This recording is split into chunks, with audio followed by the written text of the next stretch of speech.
Hi, I'm Doug Likes. Well, we had a problem. We had a large space between our sofa and our wall. It called for a piece of furniture, but not just any piece of furniture.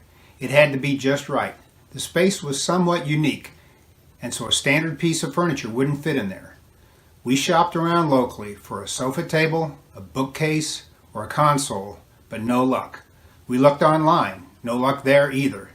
We could have a custom-built piece of furniture. After all, there's an Amish community not far away. But we knew that cost would be prohibitive. So my wife jokingly asked me, "Hey, you think you could build one?" I think I can. So this is the story of how I built that sofa table. It turned out great. I hope you enjoy the video. Let's take a look. Last fall, we purchased a new sectional sofa. Unfortunately, our family room is too big to place the sofa against the wall, and the wall isn't far enough back to allow for a standard-sized piece of furniture. We visited a couple of furniture stores and shopped online, looking for the right table, console, or bookcase. However, there just wasn't a suitable item out there. My wife half-jokingly said, "Don't you need another project? Maybe you could build one." Maybe I could, I thought. Searching Pinterest and other sites, we found several tables that would do the job, but they were mostly rough designs of the DIY variety. Simple and cheap. Not exactly what we had in mind. One stood out, though. A basic design from the website Country Girl Home. Using this plan for inspiration, I modified it with dimensions that fit our space, adding a few refinements, including edge beading and working drawers. To begin the project, I selected an old piece of walnut to serve as the top. This old lumber came from my dad. It had been stored in my grandpa's barn and is at least 50 years old. Twisted and warped, it wasn't the best choice. Still, because of its sentimental value, I forged ahead. My buddy and retired shop teacher J.P. offered to help whip this board into shape. J.P. ripped the board into 3 pieces, then jointed the edges. After gluing the pieces back together, I attached breadboard ends to give it added length. J.P. then ran the completed board through his thickness planer, bottom side only. We wanted to retain the rough sawn look on top. I needed to recreate the look of rough sawn lumber on the now smooth jointed edges. At JP's suggestion, I ran an angle grinder with a flap disc along the side, creating a remarkably authentic replication. It took several scrap boards to achieve the look, but in the end it sure turned out great. With the top finished, I moved on to the table. I chose to build with pine and poplar, which I picked up at the local big box stores. We wanted a distressed painted look, so I pre-painted the boards before starting. My wife found Amy Howard chalk paint at Ace Hardware. At $35 a quart, it wasn't cheap. She bought it anyway.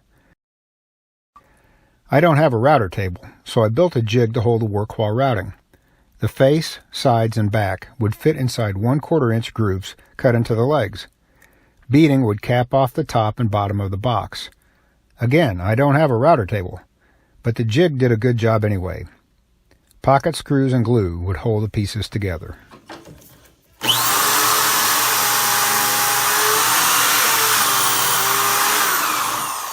I used my jigsaw to cut out drawer openings in the face.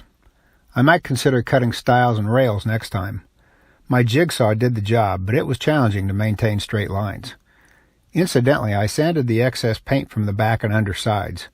I like a clean look, even where you won't see it.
With most of the table constructed, it was time to add planks on the bottom shelf. Using a square, string, brad nailer, and metal ruler, I placed them side by side. They fit together nicely.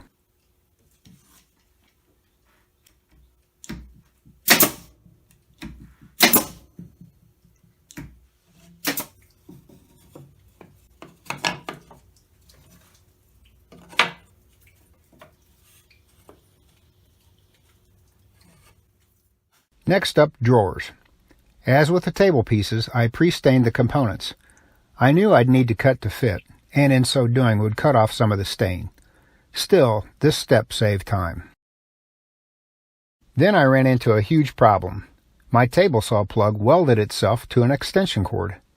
Did I plug it in upside down? I still don't know. Fortunately, I had both male and female electrical connections on hand. I made the repairs and continued. By the way, I replaced the saw's 2-prong male plug with a 3-prong plug. I've heard that it's okay to do this. Just don't do it the other way.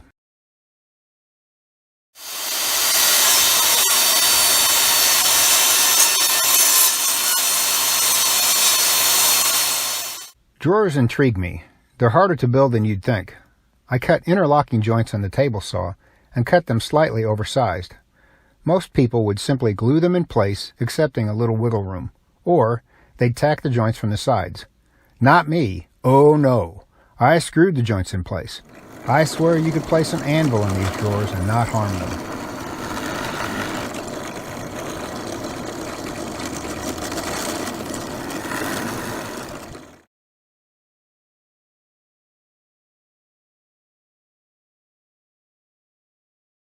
Since the drawers are only 8 inches deep, I decided to build my own drawer slides. I couldn't find short slides locally and thought I could make them in my shop.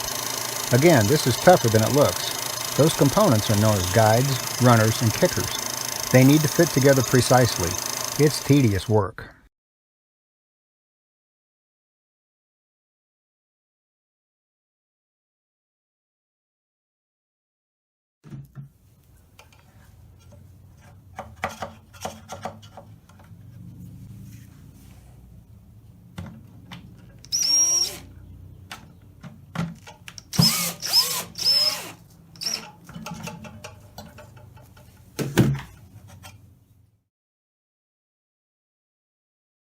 In order to keep them from falling out, I attached stops to the back of each drawer.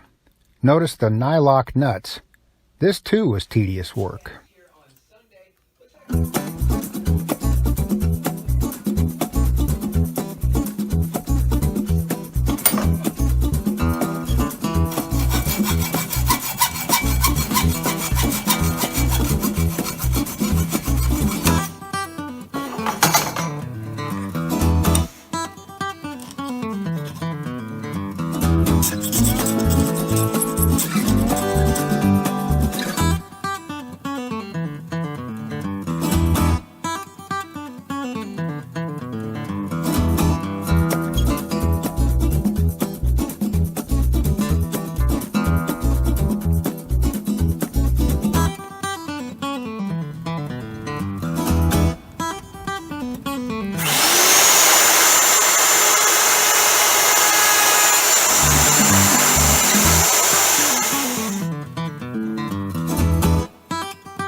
Onto the drawer fronts. I glued and screwed the fronts to the drawers, then attached pulls and scuffed the corners for a worn appearance.